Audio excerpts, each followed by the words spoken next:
RSS के करीबी ने बता दी राहुल की ताकत, हिल गई बीजेपी। राहुल के पास अजात शत्रु रेवंत रेड्डी की तारीफ करके शाह को चौंका दिया।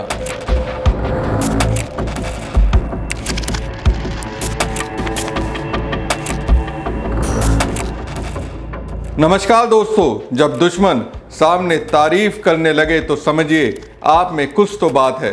भले ही तारीफ के बोल असली हों या नकली, लेकिन सबके सामने अगर तारीफ कर रहे हैं तो समझिए फिलहाल के लिए तो आत्मसमर्पण है।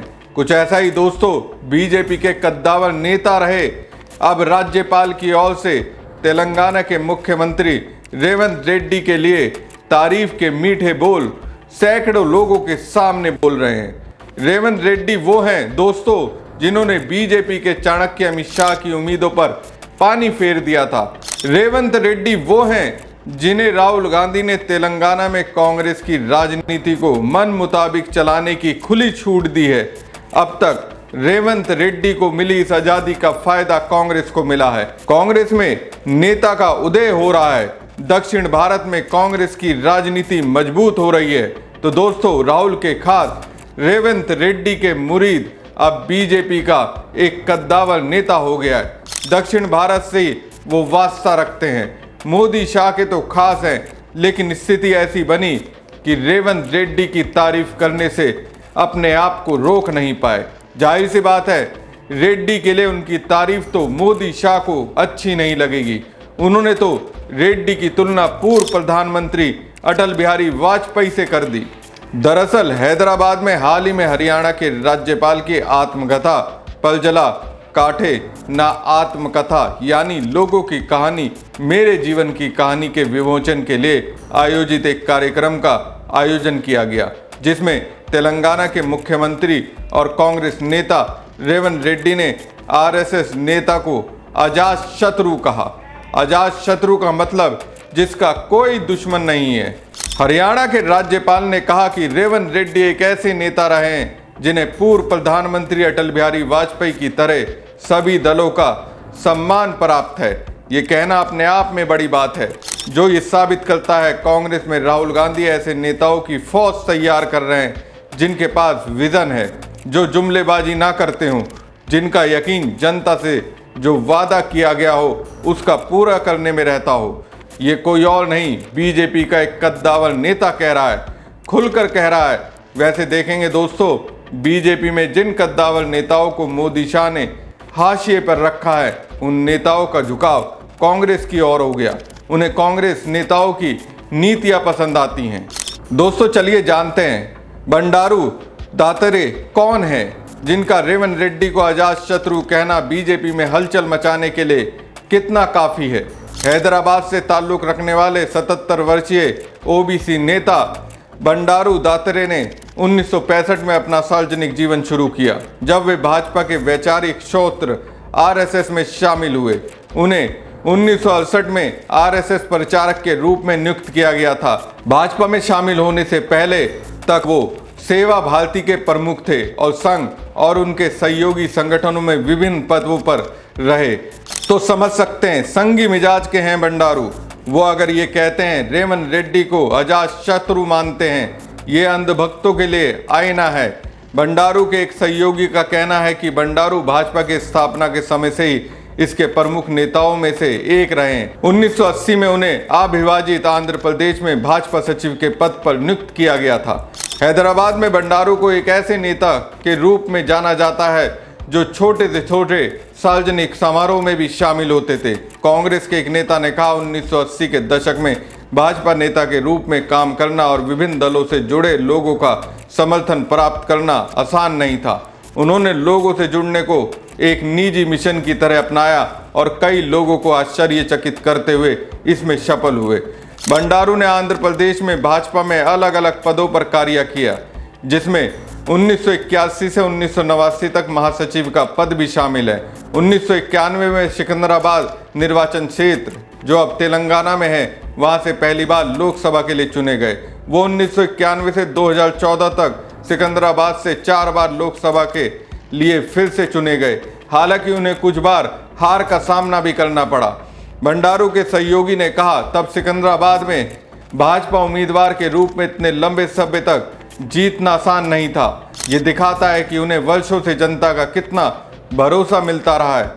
भंडारू ने वाजपेयी और मोदी दोनों के नेतृत्व वाली सरकारों में केंद्रीय राज्य मंत्री के रूप में काम किया। भाजपा ने पहली बार भंडारू को 1996 में आंध्र प्रदेश पार्टी इकाई का अध्यक्ष नियुक्त किया था। उन्होंने 2006 से 2009 तक फिर से राज्य पार्टी प्रमुख के रूप में कार्य किया।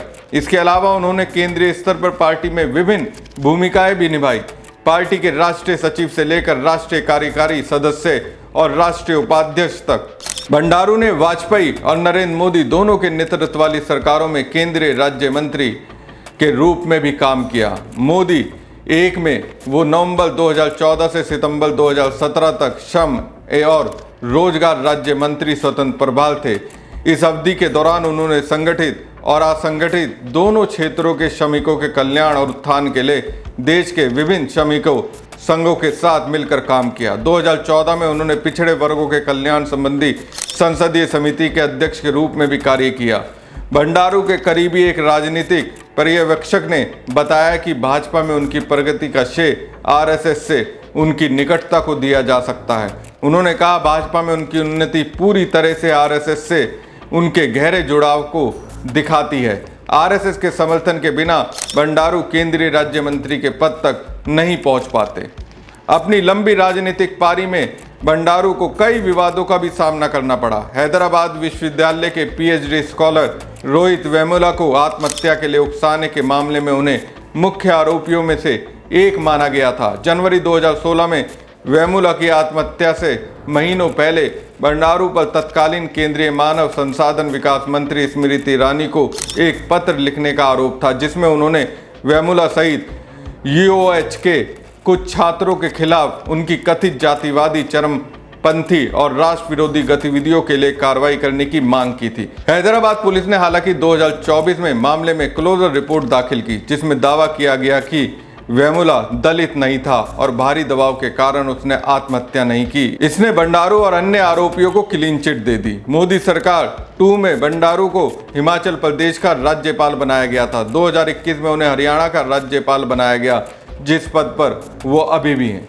हमारी खबर आपको कैसी लगी कमेंट बॉक्स में कमेंट करके जरूर बताएं। साथ ही पेज को ज़्यादा से ज़्यादा लाइक और शेयर कीजिएगा। धन्यवाद। जितने hostels, residential school SC ST OBC minorities के लिए जो सरकारों ने उस वक्त बनाए थे, इस सरकार के दौरान धीरे धीरे ऐसी बुरी हालत हो गई है कि लाइब्रेरी के अंदर पढ़ने की व्यवस्था नहीं है, किताबें नहीं है, इंटरनेट की सुविधा नहीं है, टॉयलेट हाइजीन नहीं है, खाने की अच्छी व्यवस्था नहीं है। एक एक कमरे में 7-7 8-8 बच्चे रह रहे हैं और स्कॉलरशिप मिलती नहीं। फर्स्ट ईयर में एडमिशन बच्चा किसी तरह कर्ज लेके करता है, सोचता है स्कॉलरशिप मिलेगी तो चुका देंगे, और जब देखते हैं कि 2-2 साल स्कॉलरशिप नहीं आती या पोर्टल बंद हो गया और वो अप्लाई नहीं कर पाया। अब एक तरफ चिंता है कि पहले वाले पैसे का ब्याज कैसे चुकाएं, और अगली चिंता है कि अगले साल की फीस कैसे जमा करें। इस वजह से बहुत सारे बच्चे सुसाइड तक कर रहे हैं। और ऊपर से हम देख रहे हैं कि वाइवा में बच्चों को फेल किया जाता है केवल इसलिए क्योंकि वो schedule caste, schedule tribe, OBC minority से जुड़ा है। आपने देखा होगा गुजरात के अंदर अभी पीछे परीक्षा हुई, गुजरात पब्लिक सर्विस कमीशन ने रिटन टेस्ट लिया, फिर इंटरव्यू लिया, तो SC और OBC के बच्चों के जनरल के बच्चों से भी ज़्यादा रिटर्न में नंबर हैं, लेकिन इंटरव्यू में उन्हें 20 नंबर से 35 नंबर के बीच 100 में से दिए गए।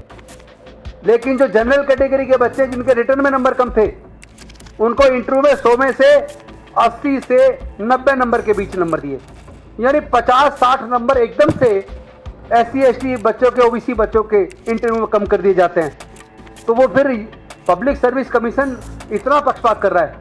मुझे याद आता है, मैंने भी एक बार चिट्ठी UPSC के चेयरमैन को लिखी थी और मैंने उनसे कहा था कि आप SC ST बच्चों का इंटरव्यू अलग क्यों कराते हैं। जो बच्चे SC ST के UPSC में सिविल सर्विसेज के एग्जाम में रिटर्न में बहुत अच्छे नंबर लेके आते हैं, हम देख रहे हैं कि उनको इंटरव्यू में किसी को 120 नंबर, 130 नंबर दे रहे हैं, और जो उनसे भी कम नंबर लाने वाले हैं जनरल कैटेगरी के बच्चे, उनको आप 220, 225, 200, 210 नंबर दे रहे हैं। एकदम से 100 नंबर फालतू उनको इंटरव्यू में नंबर मिल जाते हैं। इतना बड़ा गैप आ जाता है। जो बच्चा सिविल सर्विसेज में सीधा IAS में आना चाहिए, वो एकदम से गैप इतना हो जाता है कि वो IRS तक चला जाता है, कई बार अलाइड सर्विस में चला जाता है। और जो बच्चा उनका बाहर हो जाना चाहिए था या अलाइड सर्विस में आना चाहिए था, उसको जो 100-125 नंबर का जो मार्जिन मिलता है, उसकी वजह से उनका वो बच्चा कभी IRS तो कभी IPS और कभी कभी तो IAS तक में आ जाता है। तो इस तरह का जो पक्षपात है, इसके खिलाफ हमें लड़ाई लड़नी है।